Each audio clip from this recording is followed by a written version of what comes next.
dollar alors Thione nan nga jàngatee li xew fële ca RDC naam fan yii yëpp ñu ngi ko doon waxtaanee finalement tey noonu daal di joxe verdict bi moom Constant Moutamba ginnaaw ba ko doon toppee ab détournement bu toll ci 200 millions de dollars di woon ab koppar bu nu génnee pour taxawal benn prison fële ca Kisangani nu jàpp ni boobule koppar daf ko daal di lubal moo tax tey la ko yoon daal di daan lu tollook juróomi atu kaso yoo xam ni juróomi at yu mënul bokk ci ay élection waaye tamit lépp loo xam ni fonction publique la moom dootu si bokkati waaye it di fay lu tolloog ci 19 millions de dollars tey nan nga jàngatee verdict bi daal di bàyyeekoo ci dossier ki nga xam ne nag moo di Constant Moutamba mi nekkoon ministre de la justice.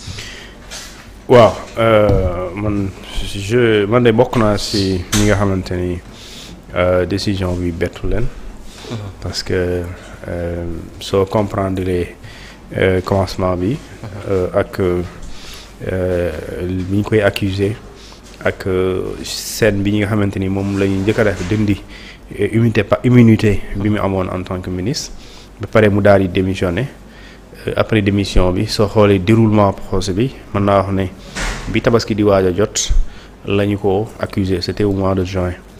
Donc au juin juillet août donc c'est 2 mois la ñu def lépp accuser ko dindi immunité bi atte ko di xaar peine bi ba pare daan ko donc moi ça me surprend pas li tax mooy kii di Constant d'abord il faut pour ñu gën ko ñu am ci moom idée Constant Moutamba bokk na ci genre homme politique ci Afrique ñi nga xamante ni dañuy prôner rupture dañuy prôner changement pour que li nga xamante ni lañ doon def bu yàgg bi ñu daal di ko jeexal comme ay détournement ci ay corruption jëfi ñaaw pour ne ala kuli aal guerre dafa war a jeex ci réew mi tappale pour am dafay war a jeex ci réew mi li ñu tuddee clan ci benn réew di def lu la neex président bi ànd ci ay nit dafa war a jeex ci réew mi genre nit yooyu la te genre discours yooyu képp ku ko tenir ci réew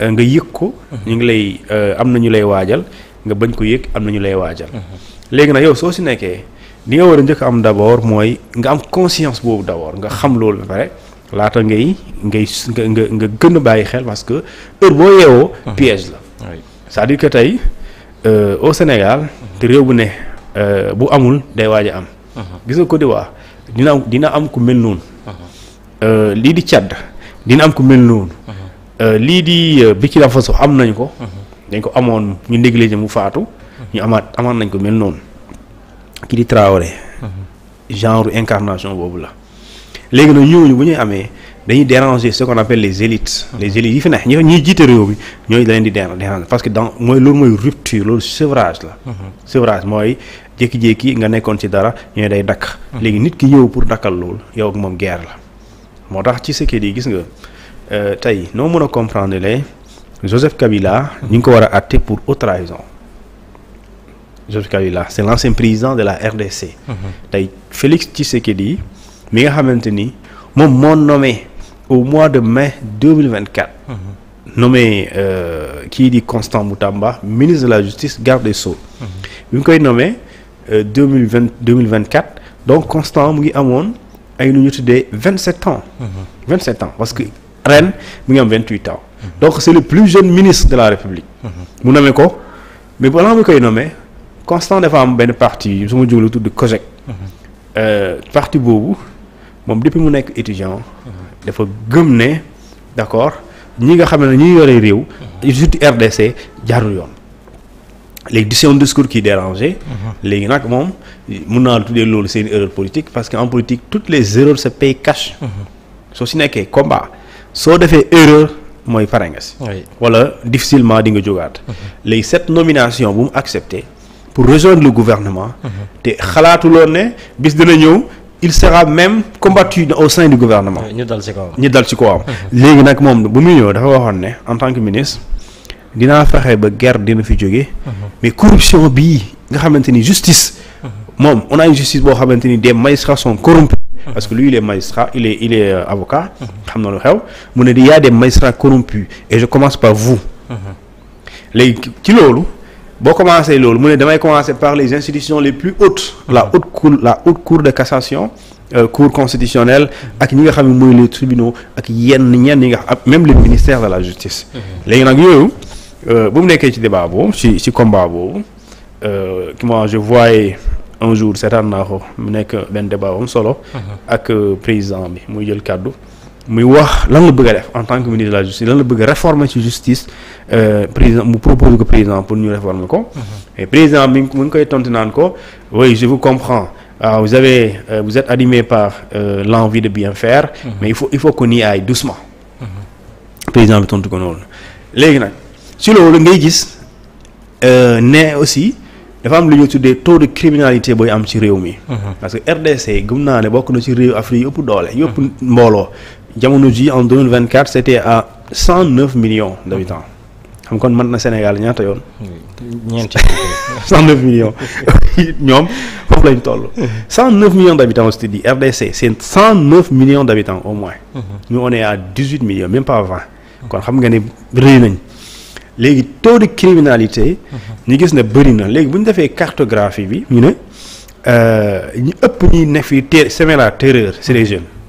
ñenn ñi amuñ sax 18 ans ay 16 ans ay 15 ans 17 ans te ñu ne mu wax ne xale 17 ans 16 ans place am du mbedd ba naan ba da nga yore jaasi di agressé ba fajar ngay yeewu di arraché di def vol à l'arraché yore jaasi nit ki bu insister nga rey ko et moom quand il était étudiant c'est lui qui raconte cette anecdote ne man lu tax ma gën a sawar le pare ma xam ne ma gën a jàkkaarloo ak bandi yi en tant que ministre de la justice mooy que ne moi quand j'étais étudiant j'ai été agressé par ces gens-là maanaam par gang yooyu moom il a été agressé ci yoonu université di ñibbi këram donc ci loolu ci ngay gis événement kuluna yi ngay dégg kuluna yi ngay dégg Sénégal ci langage seen langue xaw ma dialecte kuluna mooy criminel mooy reykatu nit mooy que ne lorsque bu la waree rey amul état d'âme da lay éliminer pour am li nga yor bu yoree téléphone da lay nangu da koy nangu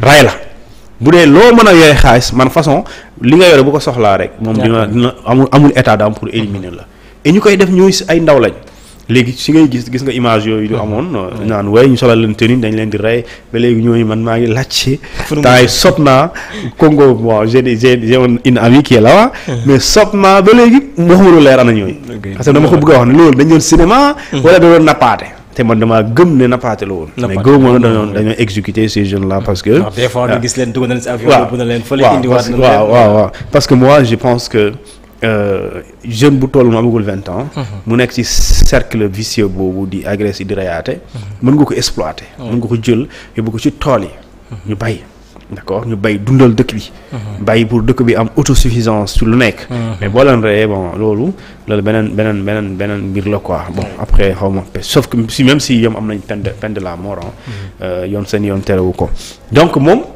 te ñi ñu war a comprendre aussi kii di Constant mooy li ñu ko condamné si la lu doy waar mooy da nga amoon yéene détourné waxuñu da ngaa détourné de dañ ko ne yow da nga amoon yéene tu as voulu tentative de détournement tentative c'est-à-dire que mën nga ne c'est un problème d'intention léegi yow li nga amoon tentative parce que si des fois loi day def loolu day punir la tentative du fait li nga ne da koy punir li nga même boo ko jéemee dañ lay daan mais fii mbirum xaalis la moom nee na xaalis bii ngeen di wax xaalis bii dañoo créer un compte bancaire ñu loger ko ci benn banque bu tudd Raw Bank mu ne leen xaalis baa ngi foofu noonu l'argent est là-bas disponible intact mooy 100 francs wàññeeku aussi 19 millions de dollars yooyu 20 millions de dollars yooyu wàññeeku aussi xaalis baa ngi ci compte bi te nee na ki xaalis boobu ba pare entreprise bi waroon defar prison boobu nekk Kisangana entreprise boobu moom bu ñu ko wooyee ki jiite entreprise bi daf ne effectivement xaalis bi laaluñu ko xaalis baa ngi ci banque bi te loolu neex naa vérifier da ngay def réquisition bancaire mais est-ce que si banque boobu la war dem léegi moom nee na loolu c'était dans le cadre de la construction du prison mooy xaalis bi su dee boo gisee ñu créer compte bi foofu noonu dañ ko fa dugal plutôt pour nga xamante ni parce que banque boo ci dugalee xaalis dañ koy dagg soo ci dugal xaalis dañuy dagg dafay am commission dafay am frais. léegi nag su ma jumulee nee na si dee dañ ko dugal ci compte boobu noonu dafay nekk frais bancaire yi boo koy supporter état du ci ñàkk lu bëri. su ma jumulee xaw ma wax na 0,5 xaw ma 0,9 dollars façon ay quelques dollars lay mooy nekk frais yi. nee na c'était dans le sens d'économiser de rationaliser. moo tax mu dugal ko fa léegi nag même bu fekkente ni xaalis bi mu ngi fa. mais l'argent n'est pas détourné. c'est-à-dire que la tey. su dee loolu mu wax dëgg la il suffit que l'État congolais benn réquisition banque bi trésor bu dee am nañu day ñoom lañu loolu la ñu yore pour mu demander ko à ce que mu restituer les fonds ñu daal di ko delloo ci trésor public léegi su boobaa xaalis boobu 100 francs manqué wu ci léegi su boobaa le délit est-ce que kon dina jar nga condamné ko 3 ans bu dee yow da nga jàpp ne détournement de deniers publics lu grave la c'est ça la vérité bu dee dëgg la est-ce que 3 ans nga war a tëj détournement de deniers publics su dee dëgg la waroo ko tëj 3 ans. da nga ko war a tëj une peine lourde. parce que détourner des deniers publics mën nga ko assimiler à un acte criminel. 5 ans 10 ans. waaw parce que tey soo détourner alal boo xamante ni mën nañ ci tabax hôpital. waa dëkk bi amuñ hôpital pour évacuer seeni malades ñuy dee. mën nga te yow nga def acte boobu mën c'est un acte criminel. d'accord nit ñi bu ñuy matu ci mbedd mi amuñu sécurité booy di leen terroriser. yow mi di tourné xaalis boobu waroon indi sécurité yow bokk nga ci ñu indi fitna boobu wala seen insécurité bi. léegi nag mooy tey bu dee loolu kese doyul. mais dafa am beneen daan yi dafa bëri 3 ans de prison de travaux forcés plutôt ak li ñu tuddee résidence surveillée. ak li ñu tuddee interdiction à toute fonction publique. D'accord mais 5 ans aussi d'inéligibilité c'est-à-dire que lu ñu la teg mënoo ci. c'est-à-dire que tey 3 ans yoo xamante ni dañ lay liggéey loolu te doo sañ a bañ. benn 5 ans doo non interdiction bi sax amul 5 ans. boobu amul at dañ ne interdiction à toute fonction publique. léegi 5 ans d'inéligibilité ça veut dire que mënoo bokk ci benn élection. et pare privation de droit de vote. xam nga inéligibilité mooy. nga bëgg a nekk candidat ñu ne 5 ans mënoo ko nekk waaye 5 ans aussi. on te prive de voter c'est-à-dire que réew mi même buy tànn ay njiitam. muy élection législative élection présidentielle yow moom da ngay toog croiser les bras c'est-à-dire que tu es un observateur tu es un spectateur mais tu peux pas être également un acteur clé. da ngay toog seetaan doo bokk ci élection doo votel kenn. da ngay mel ni jàmbur ci réew mi mais loolu doyul ñu ne interdiction li ñu tuddee privation. de toute remise de peine. c'est-à-dire que même président mënu la baal nañ c'est-à-dire que loolu c'est extraordinaire. léegi est-ce que kon su dee yow da nga jàpp ne détournement bi et cetera da ngay joxe une peine exemplaire. mais est-ce que yooyu yow war nga ko ci dugal parce que yëpp c'est des conséquences politiques. Il y a la déchéance. mooy yow nee nañ doo bokk ci élection. pendant 5 ans.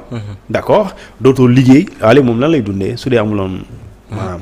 te état du ko gëm naa ne état du yore laay fam léegi moom njabootam kan moo koy yore pendant 5 ans ñu ne la yow il vous est interdit d'accord nga nekk dans la fonction publique pendant 5 ans moom avocat la c'est une fonction libérale mais ku nekk résidence surveillée est-ce que dina mën a dem liggéey normalement est-ce que dina dem plaider pour dundal boppam góob ma ko et léegi nag pendant ce temps qui va kan mooy yore njabooti parce que maa ngi koy déglu magistrat bi naan ko ñaata doom nga mu ne ko 5.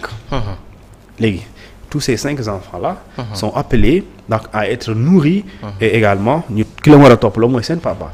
léegi nag loolu bon ça c'est l'aspect familial.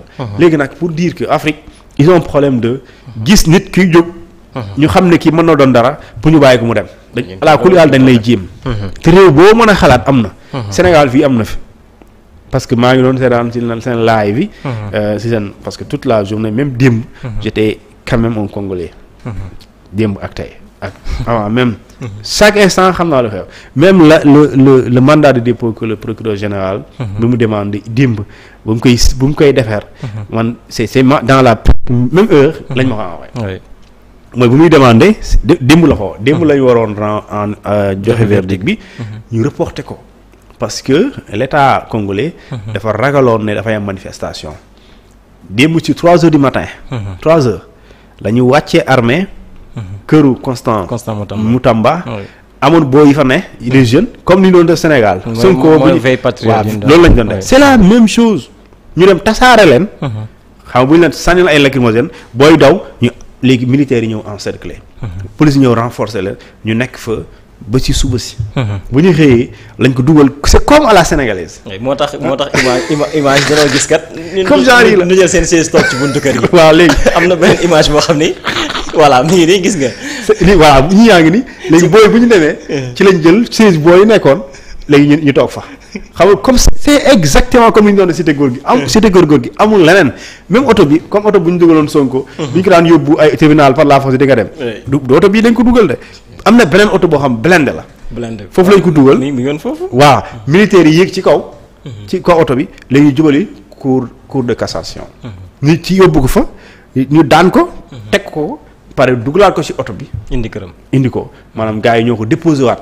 léegi dès l'instant bu la déposé jàppal na yaa ngi ci résidence surveillée bi. mook Sonko soriantoo c'est la même chose. la seule différence mooy. kii dañ koy toppee kii dañ koy jiiñ ay affaire de mœurs. kii jiiñ ko ay détournement. mais l'intention. la finalité. mooy liquidation la. mooy liquidation judiciaire. commande politique la kon. commande politique bi. parce que 2028 su ma juumlee.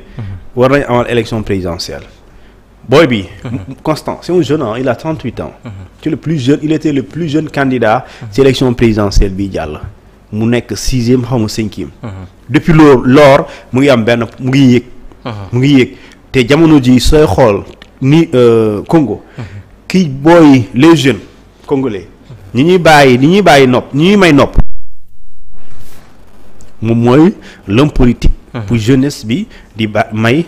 nopp te loolu bàyyi xel te loolu man xaw ma kañ la xam nga nag lenn laa xamul bi Sonko bu ñu ko tëjee gisuma woon yoon maanaam boo cherché pour naan waaye Sonko fan lay mujjee xaw ma fu muy mujjee jamono jooju mooy bu ñu ko tëjee woon amnistie amul da ngay toog xalaat waaye Sonko fan lay mujjee soo xalaatee lu ñu ko teg ak état nu mu capable ngay xam ne kii mën nañ ko yàqal léegi nag kii moom tamit xaw moo fan lay mujjee mais politique mën na lu ne parce que lépp ay calcul la. ci ce qui dit léegi jamono ji amul benn homme politique bu am doole. buy taxawal foofu. négociation. foofu mën na nekk mooy compromission bu ko leeree ne tey moom après ëllëgam.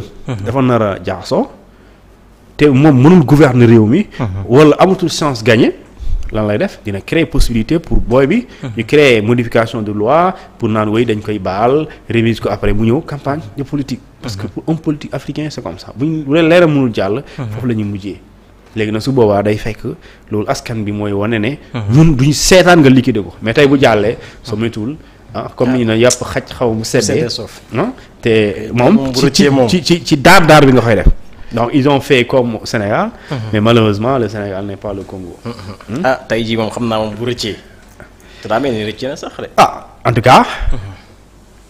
buñ ko tëjee parce que procureur général bi daf ne. na ngeen ko def résidence surveillance à son domicile. ou bien dans un autre lieu. de votre choix.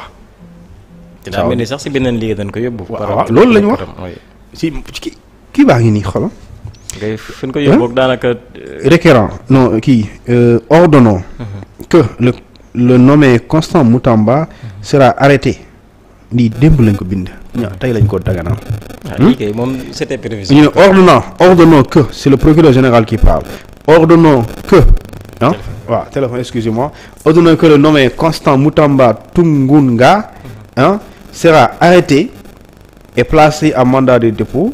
En résidence surveillée à son domicile au quartier des anciens combattants numéro 325 commune de Ngaliema ville de Kinshasa ou dans tout autre lieu à déterminer. Donc bu nekkul bu la leeree ne fii buñ ko fi bàyyee xam nga li quartier résidentiel waaye seen militant mën nañ fi ñëw wala ñu ko sopp dañ ko yóbbu foo xamante ni xoolal kenn du fa am accès.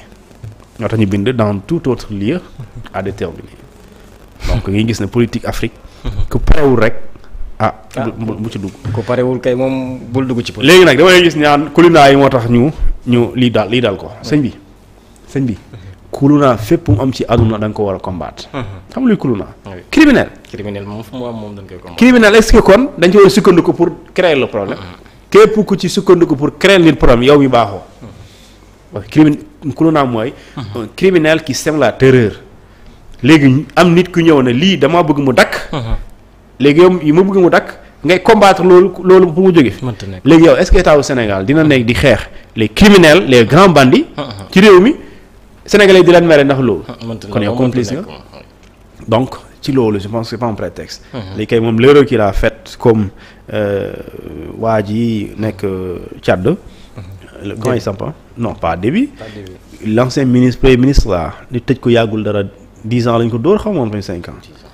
le premier ministre kii waaye succès Masra. c'est ça son erreur il a intégré le gouvernement. moo nekkoon ci opposition bi. waaw nekk ci opposition. di ko critiquer dara changé wul ñu woo la. ñu ne ma le premier ministre élection waaye ñëw nga démissionné. nga dem gagné woo nga contesté résultat yi. dara xew juin bii passé. juin bii 2025 dara xew ñu ne la yow yaay ñu ne la yow ci nga bokk. ñu tëj la xoolal tëj la 10 ans. pare nga ci. te moom it noonu la amee woon doole. waaw léegi sunu man sama radar yi léegi jóge na Congo depuis toute la semaine depuis juin foofu la. léegi nañ ko yóbbu Côte d'Ivoire. Côte d'Ivoire quatrième mandat Côte d'Ivoire moo des. Côte d'Ivoire lu doy waar. Côte d'Ivoire ñoom ñu ngi seen quatrième candidature. Ouattara a choisi ses adversaires. Les plus sérieux sont éliminés pour l'instant. Les 4 les plus sérieux sont éliminés. Charles Blé Goudé bu dee dara soppeeku du bokk. Kii di comment il s'appelle encore kii Gbagbo su dara xewul du bokk. Thiam bu dee soppeekul du bokk. Guillaume Soro ñi ñooy 4 ñu ëpp doole Côte d'Ivoire. te ñëpp am na ñii ñëpp nee nañ mënuñu voter. ñoom ñëpp yoon daan na leen. waaw ñii ñëpp amul exception. kee dafa am problème nationalité ñu ne et cetera waaw léegi kan mooy bokk. kon loolu la boo paree ci loolu. nga dem Guinée Conakry moom tamit. am na li waaj a ñëw foofu. parce que Guinée Conakry. ce qu'on est en train de faire ñu ngi waajal benn référendum. su ma juumee c'est octobre 2025. dans ce référendum boobu c'est pas encore officiel. texte bi ñu bind. waaye li ñu am na disposition bi ñu ci bind. comme quoi exclure le que Doumbouya mën a présenter candidature am. yaa ngi dégg. jamono bi kii Ba Wuri Ba. su mu jumlee Wuri Ba la tudd. c'est le premier ministre. guinéen il fut un opposant comme Cellou Dalein Diallo. Cellou Dalein Diallo n'a aucune chance maintenant aucune chance en Guinée. parce que toutes les portes lui sont fermées. léegi Wuri Ba moom Bawouri c'est pas voilà c'est Bawouri pas Wuri c'est Bawouri il s'appelle Bawouri moom mu nekk ministre. premier ministre mais moom il risque moom tamit mu dund même circonstance même situation que Succès Masra parce que les militaires là. mootul nekk seen premier ministre kaso nga mujjee. Mali ana mu. wallaay fa ngay mujjee de. Maïga ana Maïga. moom ca kaso. ca kaso ba ngay mujjee moom loolu moom mooy problème bi moom. moom ngay mujjee ana Choguel Maïga. kooku avant muy ñëw dañ koo tagg nit tagg ko. xoolal mu commencé mu xam ne lii jëmul kër mu commencé di fipp di wax non dafa yàgg transition yi dafa war a jeex. xoolal mu démissionné bu mu démissionné ñu tere ko génn. ñu teg ci weer ñu convoqué ko ñu ne pour détournement de deniers publics après semaine bu ci topp su ma jumlee ñu jàpp ko tëj ko. jamono ji mu ngi ci kaso bi. ñoom kon say daan détournement nu lay daanee. détournement ay tappale te lu si doy waar mooy. dafay am infiltration bu nekk yow foo xamante mënoo ci rëcc. tu es à la primature mais il y a des éléments du paysan. ni noo ci rëccee. foofu nag la mbir mi nekk. c'est ça ñi lay infiltrer. léegi ça c'est l'Afrique. léegi nag je pense que ñi jiite nouvelle génération yi xeex loolu ba seen réew am na yu fa am. comme Sénégal j'espère que lu mel noonu dootul amati. tey luy am par le passé. mënuñ tolérer ñu am ci jamono génération bi ci Sénégal mënul nekk. soo amee en tout cas nit ñi duñ la ko baal. parce que loolu mooy à la kulli aal fii kenn du fi màgg. te loolu doxul. xam nga fi bëgg màgg politiquement. mais il faut ñu laaj nag ndax Koulibaly réellement ils ont été tués. non man est-ce qu'ils ont été exécutés. je pense pas de gawma parce que moi je connais par exemple un Américain. mais ses origines sont congolaises. mooy déggoon nga jamono yële passé tentative de coup d'état doo ko déggoo ko woon ci palais bi. bien sûr gars yi dugg fa. kenn ki papam dee na si. ñi moom doomu papam ñu jàpp ko moom booy bi. mais après bu ñu ci tegee ay weer ay semaines. dañ ko delloo États-Unis te pourtant en principe dañ ko waroon exécuter. ndax exécuter wuñ ko ku def coup d'état ba dugg ci palais bi ñu jàpp la. ñu rey sa papa ñu mu àndaloon. yow ñu jàpp la téye la dugal la ci kaso bi. génneewaat waaw te bu ñu présenté clouna yi ñuy exécuter. moom ci la bokkoon léegi moom état jamono ji mu ngi États-Unis ñibbi na léegi dañ ko expulsé delloo dama xamul ndax lu mu doon état américain la wala. xëy na am américain moom kenn boo exécuté sam doom boo moytu loo yeggali ma. xëy na loolu it mbir la ci de ah. clouna yi daal bëgg naa xam ndax dañ leen di exécuté wala dañ doon fo. dana fuuxa gars yi est-ce que du nappaate tamit. napp sûrement. man humainement loolu laa xalaat mais bon. xam nga gars yi tamit des fois dañuy moom day xam na ko moom bu dee dañuy exécuté loolu mbir mi de en tout cas Mutumba vraiment Mutamba lu métti lay dund jamono ji. métti na lu parce que bokk ci élection askan bi rek moo ko mënoon jàppale te askan bi bon taxawul taxawaay bi wane ne du tëdd. loolu de mais bon ñaari doole yee bokkul nag. ñaari doole yi ñoo bokkul. non bokkul. te ki ni dafa am niveau booy toll ci réew. ñun comme Sénégal dañoo toll woon foofu mooy il y a eu une certaine prise de conscience. populaire léegi su dee la plus grande partie du peuple n'a pas cette conscience n'a pas la conscience que ñii dañoo bëgg a éliminer ay nit. amul conscience que ni ñii bu ñu seetaanee dinañ leen faagaagal. dañuy seetaan day am lu ñuy tuddee inaction inertie. garaawul man yu garaawul lu ñu def baax na. maintenant bu ñu ëpp ci askan bi bu ñu intéressé ci askan lii ni ñuy jiite lu ñu def. su boobaa ñoom am na loo xam ne di nga ko bàyyi mu jàll. léegi bu dee ñu ëpp xamuñu loolu wala ñoom dañuy seetaan dañ lay bàyyi ak borom doole ji. la population congolaise c'est plus de 100 millions d'habitants 100 millions d'habitants t'imagines loolu. mag la tamit c'est lu mag la. léegi tey mu toll ni États-Unis xanaa. wala France boobu mu ëpp France d'ailleurs. France moo jum est-ce que du 67 millions d'habitants xaw ma. donc c'est ça l'Afrique. wallaay Afrique ngi nii de. lu naan Afrique c'est comme suñu ganu démb bi Paul Kagame dama laajte nga def micro trottoir Rwanda nga leen qui est le plus grand opposant rwandais nga xool ñu won la ko nga am na ko ma doon woon jamono yële passé su ma jumlee Libéria laa doon woon mooy pas boobu ñu tëj ci kaso bi ba yow boo ko gisee da nga koy yërëm. Libéria c'est un médecin universitaire chevronné. Le simple fait ñu tëj ko mooy dafay wax ne dafay critiquer et pare di tijji bëtu jeunesse bi pour ñu gis. conscientiser. ñu jàpp ko tëj ko ci kaso bi boo ko gisee da nga koy yërëm. donc ça c'est l'Afrique. mais dañoo war a jógee ci loolu nag. wax dëgg yàlla. mais bon. jàll ci leneen yal nañu yàlla yërëm. alors Thioune nu daal di àddu ci leneen muy arrêté bu Pape Alé Niang jël.